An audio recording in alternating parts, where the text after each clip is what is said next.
That was a kind of a lifesaver to us too, because they just, on off shifts, they'd jerk the transmission out, put a brand new one in, give us the old one. Differentials the same way.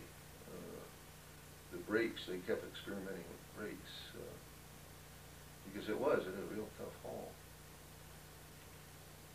But that took us up to 1968 when the company decided to do their own hauling.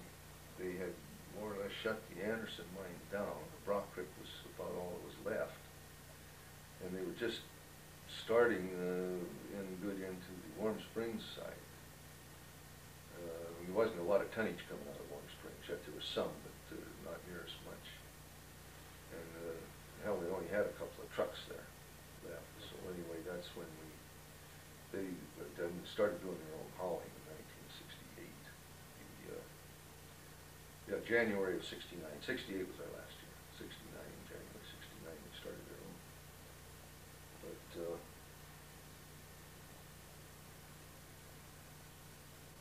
now these cat trucks, like I said, I think they said they would haul 30 tons. Good setup, a good truck. They worked good coming off of that steep hill, but they wouldn't work coming from the Warm Springs over that real long haul. They were more or less a short haul truck, 3 or 4 miles. Warm Springs about 7 miles, I think, 7, 8 miles. Yeah, about that. Yeah. But the other thing I left out is they started the Dunkelberg at, boy, I don't remember dates. That had to have been in about 63. They put the mine and built a big mill and everything over there, and that's one of the main reasons for the cat truck that we bought. The first cat truck was to haul. That was just about a 2.5, 3 mile haul there, and that's one of the main reasons we started in with the cat trucks, was that haul over there. But that didn't last too darn long because they had problems. So they couldn't mill it to order. They couldn't get the grade up to where it belonged, and too expensive. Just all kinds of problems. Never did work very good.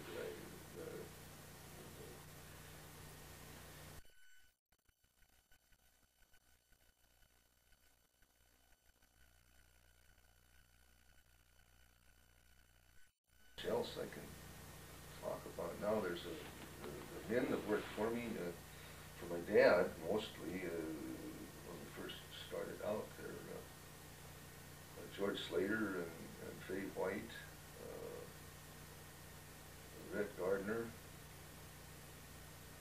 Slater, I think, was the oldest man that I could see. These guys now, I was just a little kid yet, you know, when that started. That run a long time.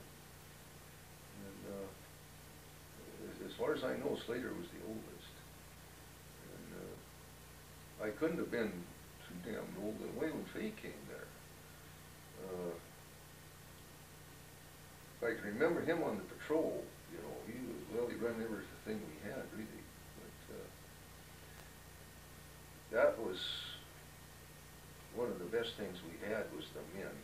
Most of the men we hired really stayed.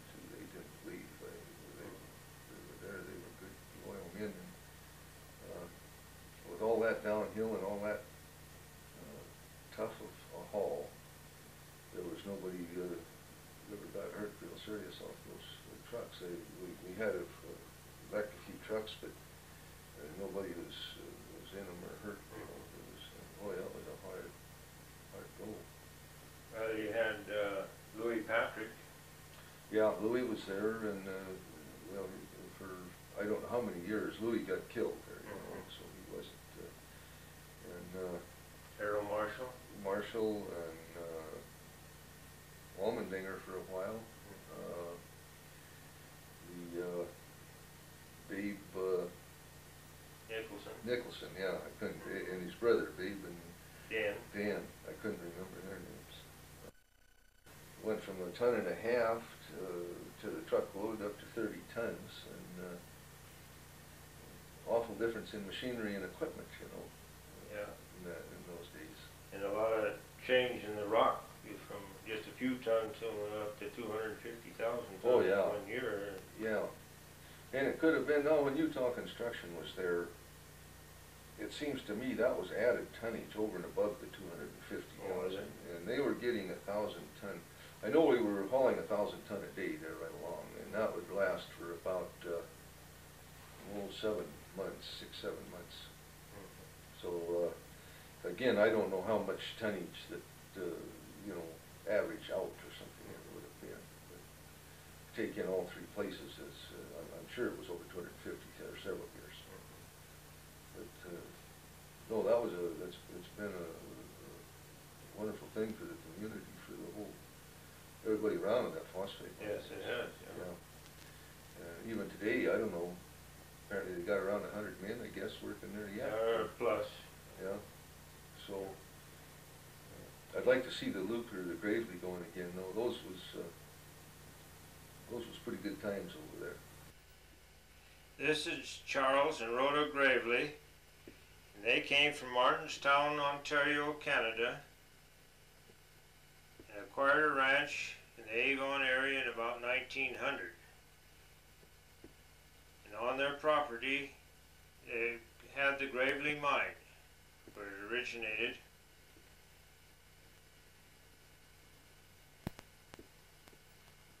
This is Charlie with his two boys, Cliff and Dan, exposing the lead at the Gravely mine. This is the first cut made for the mine. I would say 31, maybe 32. And Bun will tell us how he found the mine. Go ahead, Bun. Well, I was fixing fence up on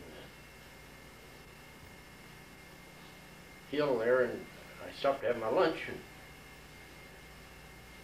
I just happened to reach down and pick up this rock, and it looked kind of strange to me, so I stuck it in I was horseback, and I stuck it in my saddlebag and took it home. And Dad recognized it as being phosphate. He'd been down to Anderson's. He knew there was phosphate there. It was reserved, the ground was reserved for phosphate there. So he took it down to Bill Anderson, and we confirmed that it was phosphate. It just laying on top of the ground. This is the upper portal at the Luke mine. And they started producing here in 1943. Luke prospect around and started the mine. It started producing in 43, and Art Newman did the trucking for him. And when he first started out, he lived in a tent here till he got things started. Then he built a cookhouse and a few cabins for the men to stay in. Later on, Montana Phosphate purchased the mine.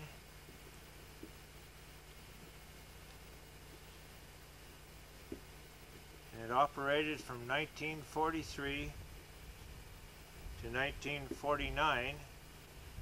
Then later was reopened and closed in 1964.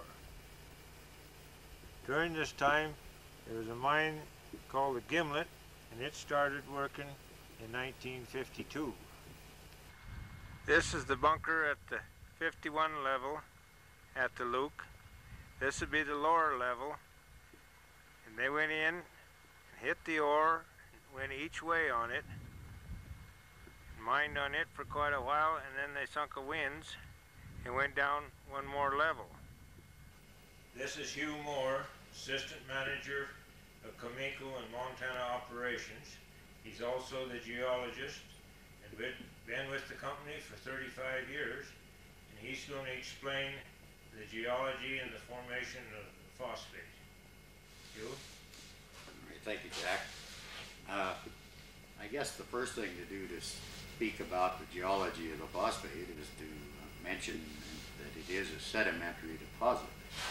And a sedimentary deposit simply means one that's water lane, or in some cases wind dust lane.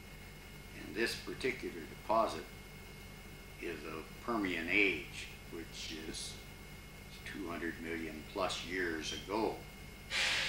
And during the period of the Permian time, there were a vast sea that covered Montana, Wyoming, Idaho, parts of Utah. And this sea had a shoreline, or a area that wasn't covered, which was primarily most of the west of, or east of the Continental Divide in Montana, and down into just east of Yellowstone Park, and on down to Lander, Wyoming, and Vernal, Utah. And to the east of that line, there wasn't a sea during the period of the Permian. And some red beds and sand deposits and so forth occurred there, while to the west in this Permian Ocean, the waters were depositing shales and sandstones and things of that nature, as well as phosphate rock. And the phosphate was in fact deposited on the narrow shelf basin, or shelf portion of this Permian basin, with the phosphate material itself having been derived predominantly from the oceans further to the west. And as the currents moved the phosphate up onto the shelf, the chemical and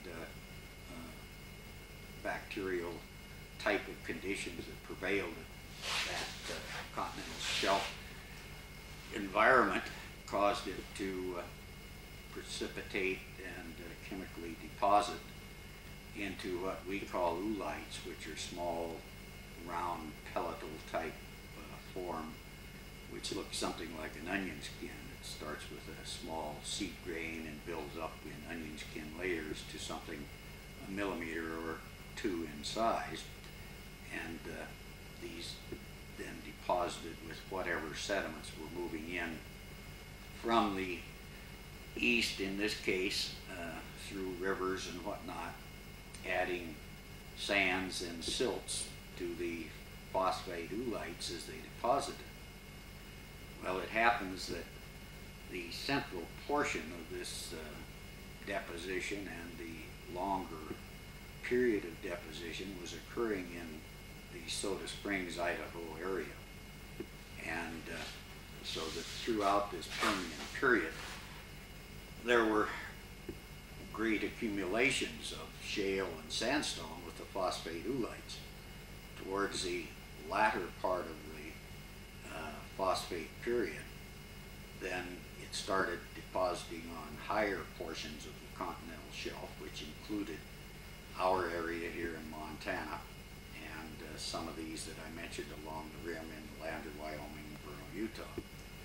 Well, these areas also, being close to the so-called shoreline of this deposition, were more agitated by ocean currents and so forth, to the extent that the lighter materials that were being introduced into the ocean with the pellets of phosphate were washed out, leaving the pellets relatively pure, and with a lot less of these light materials settling at the same time. And as a consequence, this particular area in Montana, there's only about 4 feet of the phosphate pellets left, but there's very little shale, clay minerals, lighter minerals in with those. And as a result, this makes it a fairly high-grade, pure phosphate rock. At the same time this was occurring on this border area, of course, a little bit further south to what we call the Douglas area over in the Flint Creek Range by Maxville and Douglas Creek, there was more silts and sandstone materials being deposited with the phosphate oolites, and we end up with a 8-foot or better bed of the same age and a much lower grade, in fact one that has to be concentrated to make it usable for the fertilizer production.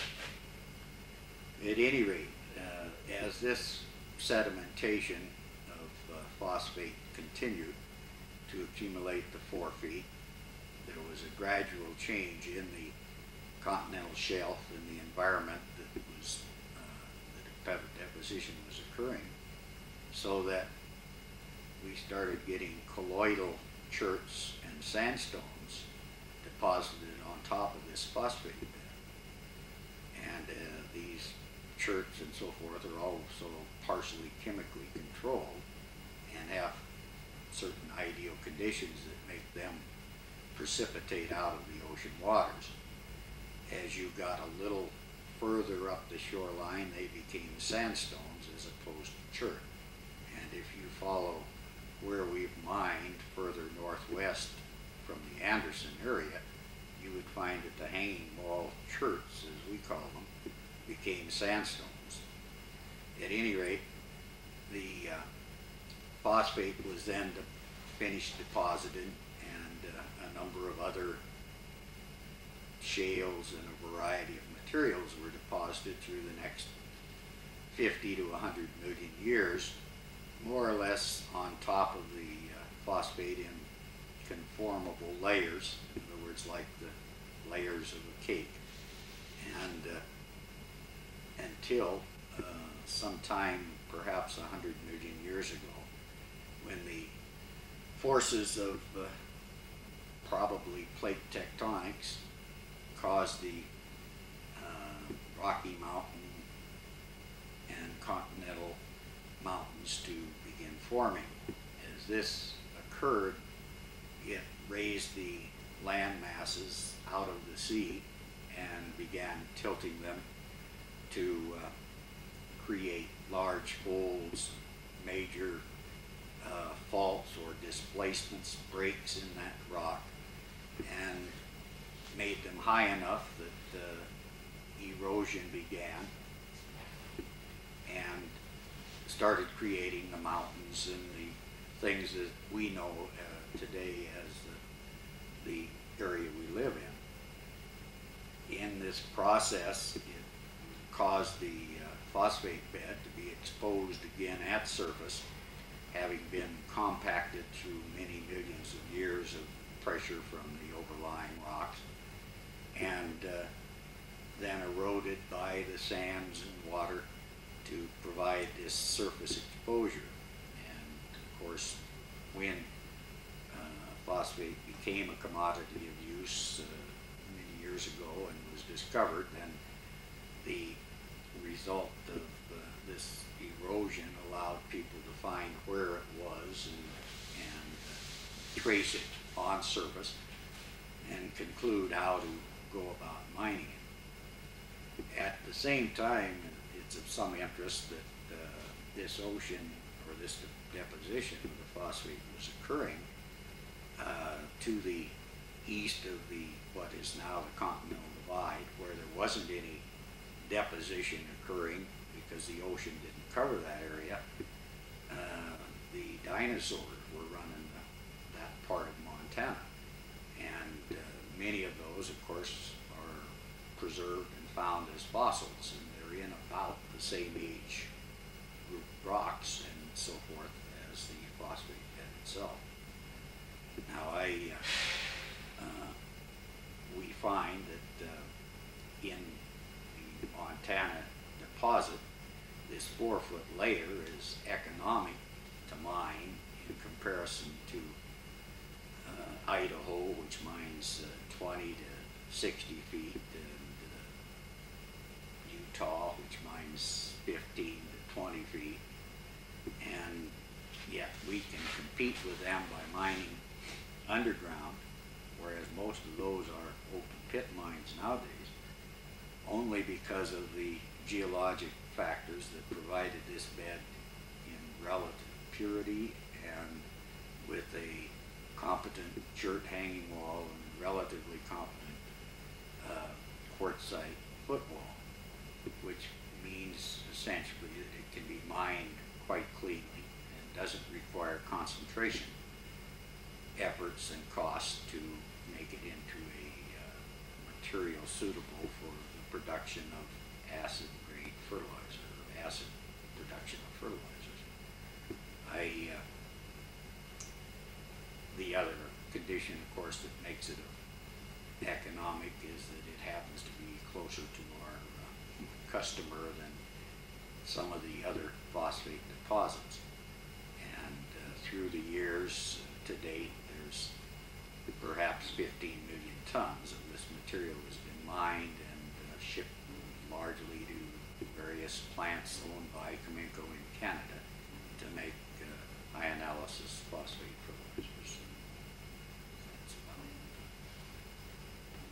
covers it, I think.